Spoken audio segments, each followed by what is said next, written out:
Hi, നമസ്കാരം. എൻ്റെ ജീവിതത്തിലേക്ക് സ്വാഗതം. ഞാനിപ്പോൾ വന്നത് നമ്മുടെ ആ ദുരന്ത വാർത്തയുമായിട്ടാണ്.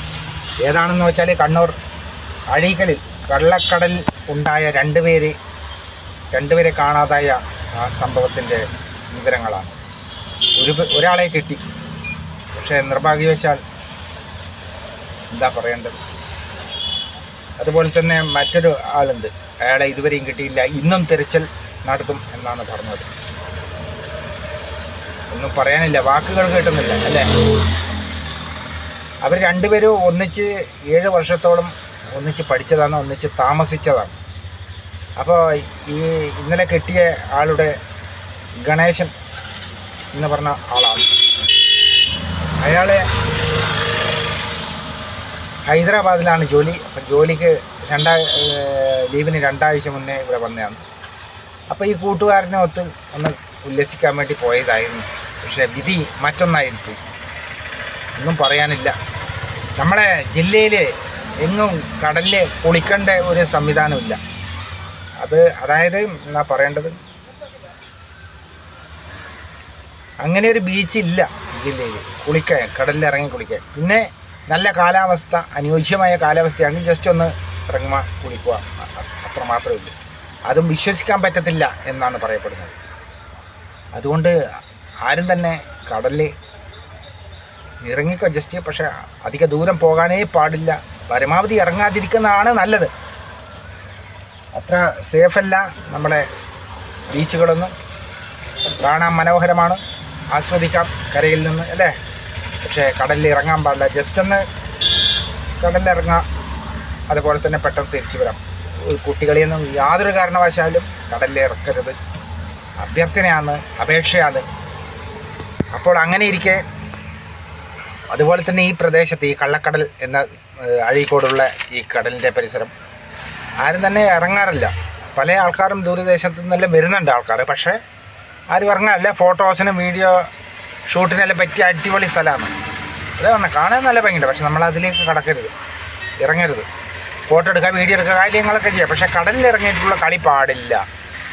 ഇപ്പം ഇവർ ഇറങ്ങിയത് ആരും കണ്ടില്ല. അവിടെ കച്ചവടക്കാരൊന്നും ആരും കണ്ടില്ല. കണ്ടിട്ടുണ്ടെങ്കിൽ പറയുമായിരുന്നു ഇറങ്ങരുത്, അപകടമാണ്, നിങ്ങൾ കടലിൽ ഇറങ്ങാൻ പാടില്ല എന്ന് പറയുമായിരുന്നു എന്നാണ് കച്ചവടക്കാർ പറഞ്ഞത്. അപ്പോൾ ആരും കണ്ടിട്ടില്ല. പക്ഷേ കണ്ടപ്പോൾ തന്നെ കരയിലുള്ള ആൾ കണ്ടപ്പോൾ, കച്ചവടക്കാരൻ കണ്ടപ്പോൾ തന്നെ കൈ മാത്രമേ കണ്ടിട്ടുള്ളൂ എന്നാണ് പറഞ്ഞത്. ഇന്നൊന്നും കാണാൻ പറ്റിയില്ല, രക്ഷിക്കാനും പറ്റാത്ത അവസ്ഥയായിപ്പോയി. കൈ മാത്രമേ കണ്ടിട്ടുള്ളൂ മേലെ. എന്താ ചെയ്യല്ലേ, വല്ലാത്തൊരു അവസ്ഥ തന്നെയല്ലേ. അപ്പോൾ ഗണേശിനെ കിട്ടി, വിധി മറ്റൊന്നായിരുന്നു. ഇനി പ്രിനീഷിന് വേണ്ടിയുള്ള കാത്തിരിപ്പാണ്. അതിൻ്റെ തിരച്ചിൽ ഇന്നും തുടരും എന്നാണ് പറയുന്നത്. എന്താ പറയേണ്ടത് അല്ലേ. നമ്മൾ ഓരോരുത്തരും ശ്രദ്ധിക്കേണ്ട കാര്യങ്ങളാണ്. വിധി മറ്റൊന്നായിപ്പോയി. ആഘോഷിക്കുന്നത് നല്ലത് തന്നെയാണ്, ആഘോഷിക്കണം ജീവിതം. പക്ഷെ നമ്മൾ അതിരുവിട്ട് ആഘോഷങ്ങൾ വരുമ്പോഴാണ് പ്രശ്നങ്ങളുടെ അന്നത്. അറിയുന്നവർ അല്ലെ മുതിർന്നവർ പറയുന്നത് കേൾക്കാൻ ശ്രമിക്കണം പുതിയ തലമുറ. അല്ലെങ്കിൽ ഇങ്ങനെയൊക്കെ സംഭവിക്കും. പണ്ട് പഴഞ്ചൊല്ലില്ലേ, മുതിർന്നവർ അറിവുള്ളവരായിരിക്കും.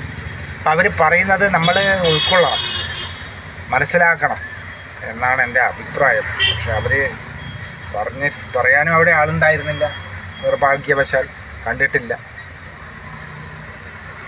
അതെല്ലാം വല്ലാത്തൊരവസ്ഥയായിപ്പോയി. അതുപോലെ തന്നെ എറണാകുളത്തും ഇതേപോലെ സംഭവം ഉണ്ടായിട്ടുണ്ടെന്ന് പറയുന്നത് കേട്ടു. എന്താ പറയേണ്ടത്. ഓരോ ദിവസവും നമുക്ക് കിട്ടുന്ന വാർത്തകൾ വളരെ വേദനിപ്പിക്കുന്ന വാർത്തകളാണ്. പത്രത്താളുകൾ എടുത്തു നോക്കിക്കഴിഞ്ഞാൽ ഇങ്ങനെയുള്ള വാർത്തകളാണ് ഒരുപാടുള്ളതല്ലേ. അടുത്ത നിമിഷം എന്താ സംഭവിക്കുക എന്ന് പറയാൻ പറ്റത്തില്ല.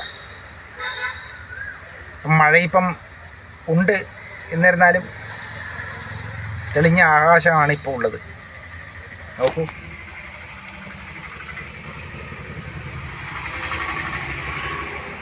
അപ്പോൾ വിനോദസഞ്ചാര മേഖല കടപ്പുറങ്ങളിലെല്ലാം പയ്യാമ്പലം കടപ്പുറത്തിൻ്റെ എല്ലാം വീഡിയോ ഞാൻ ഇട്ടിട്ടുണ്ട്, നിങ്ങളൊന്ന് കാണണം. എത്രമാത്രം അപകടാവസ്ഥയിലാണെന്ന് കടൽ പറയാൻ പറ്റത്തില്ല. ചുഴികളുണ്ട്, ചുഴികൾ. നമ്മളെ അത് ആ ചുഴിയിൽ പെട്ട് കഴിഞ്ഞാൽ ഒരിക്കലും തിരിച്ചു വരാൻ കഴിയില്ല. കാരണം ആ ചുഴിഞ്ഞ് പോകുന്നതാണ്. അതങ്ങനെ കൊണ്ടുപോയിക്കൊള്ളു. അപ്പം നമ്മൾ അതിൻ്റെ കൂടെ തിരിയും, വെള്ളത്തിൽ നിന്ന് തിരിഞ്ഞ് അങ്ങനെ പോവുകയില്ല. അതാണ് ഏറ്റവും വലിയ അപകടം. തിര കൊണ്ടുപോകുന്നു പറയുന്നത് മാത്രമല്ല, ഈ ചുഴിയുണ്ടെങ്കിൽ അതിൽ നമ്മൾ പെട്ട് കഴിഞ്ഞാൽ അത് ആ വെള്ളത്തിൻ്റെ അനുസരിച്ചിട്ട് ചൊഴിഞ്ഞ് വട്ടം ഇറങ്ങി നമുക്കൊന്നും തിരിയില്ല. ശ്വാസവും നിട്ട് വെള്ളവും കയറും, ഒന്നും അറിയില്ല. അതങ്ങനെ വലിച്ചങ്ങ് കൊണ്ടുപോകും. പിന്നെയാണ് അപ്പം ദയനീയമായ സംഭവമായിപ്പോയി. വളരെ മാനസികമായ ഒരു വേദനയുണ്ടായി ഇങ്ങനെയുള്ള ഒരു വാർത്തകളെല്ലാം കേൾക്കുമ്പോൾ. എന്താ പറയണ്ടേ, എല്ലാവർക്കും ശാന്തി, സമാധാനവും സന്തോഷവും ഐക്യം മനസ്സെല്ലാവരും ഒരുപോലെയും ഉണ്ടാകട്ടെ. പ്രിയ പ്രേക്ഷകരെ, എൻ്റെ ജീവിതത്തിലെ എല്ലാ സബ്സ്ക്രൈബേഴ്സും ഇനി വരുന്ന പുതിയ സബ്സ്ക്രൈബേഴ്സും എല്ലാവരും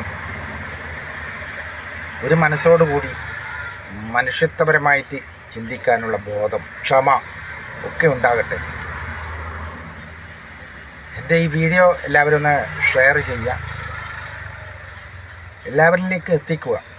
എൻ്റെ വാക്കുകൾ ഇത്ര വലിയ വാക്കുകളൊന്നുമല്ല, എന്നിരുന്നാലും ഒരാളെങ്കിലും പറഞ്ഞാൽ ഒരു പേർക്ക് ഇത് കേൾക്കുന്നവർക്ക് ഒരു ബോധോദയം ഉണ്ടാകട്ടെ എന്ന് വിചാരിച്ചിട്ടാണ്. അതുപോലെ തന്നെയാണ് വാഹന ഗതാഗതവും അതേ പല്ലവി തന്നെയാണ്. വാശി പാടില്ല, ക്ഷമ പാടണം. മത്സരിക്കുന്നവരെ മത്സരിച്ച് പൊക്കോട്ടെ, അപ്പോൾ അപകടം ഒഴിവാകും അല്ലേ. നമ്മളും അതുപോലെ മത്സരിക്കാൻ നിന്ന് കഴിഞ്ഞാൽ അപകടങ്ങൾ ഉണ്ടാവുക. പിന്നെ ശ്രദ്ധയോടുകൂടി ഓടിക്കണം. അതിന് ഒരുപാട് പറയാനുണ്ട്. വാഹന ഗതാഗതത്തിൻ്റെ നിയമങ്ങൾ കാര്യം ഒന്നും പറയണ്ടല്ല, എല്ലാവരും തോന്നിയ പോലെ അതൊന്നും പറയണ്ട. പക്ഷേ ഇതിൻ്റെ ഈ വാക്കുകൾ നിങ്ങൾ കേൾക്കുമെങ്കിൽ സന്തോഷമായിരിക്കും. നിങ്ങൾ കമൻ്റ് ഇടുക, ഷെയർ ചെയ്യുക. ഓക്കെ, നല്ലൊരു വീഡിയോ ആയിട്ട് അടുത്ത് തന്നെ വരാം.